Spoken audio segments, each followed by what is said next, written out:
বাংলা বর্ষপঞ্জির প্রথম দিন পহেলা বৈশাখ উদযাপনে চলছে শেষ মুহূর্তের প্রস্তুতি। মঙ্গল শোভাযাত্রার আতুরঘর চারুকলায় কাগজের মুখোশ ফুল পাখিতে চলছে রং তুলির আঁকাবুকি। কেবল বাংলাদেশেই নয়, একই দিন প্রতিবেশী দেশগুলোতেও উদযাপন হবে বর্ষবরণ। কম্বোডিয়ায় 14 এপ্রিল পালন করা হবে খেমার নববর্ষ। দেশটিতে ওই দিনটিকে বলা হয় চোল সানাম থামাই, যার মানে নতুন বছরে প্রবেশ করা। উৎসবের শুরু হবে বৌদ্ধ মন্দিরে সকালবেলায় ধর্মীয় আচার অনুষ্ঠান পালনের মধ্য দিয়ে। এরপর প্যাগোডা ও বৌদ্ধ মন্দিরে চত্বরে ঐতিহ্যবাহী নৃত্যের মাধ্যমে নতুন বছরকে স্বাগত জানাবেন অধিবাসীরা।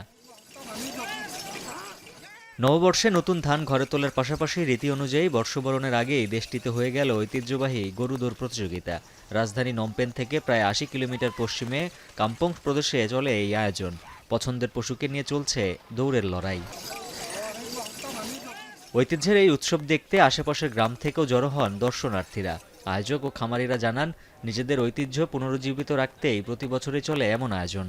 គឺសូគេនិយាយថាមានតែនៅខេត្តកំពង់ស្ពឺមួយទេការបណ្ដាំគោនេះអញ្ចឹងខ្ញុំអត់ឲ្យឱកាសនេះកន្លងផុតទេ ខ្ញុំមកមើលលើកទី1ចង់ដឹងពីការបណ្ដាំគោហ្នឹងវាមិនអីមិនពីរបៀបគេបណ្ដាំរបៀបណា ព្រឹកទៅរហូតទៅដល់ក្មេងជំនាន់ក្រោយគាត់មើលដល់ ឡើងវិញនៅវប្បធម៌យើងកុំឲ្យវាបាត់សាបសូន្យ នេះដែលយើងមាននេះកុំឲ្យវាបាត់បង់ទី1ទី2យើងធ្វើនេះគឺដើម្បីផ្សព្វផ្សាយប្រជាពលរដ្ឋរបស់យើងផងផ្សព្វផ្សាយទៅដល់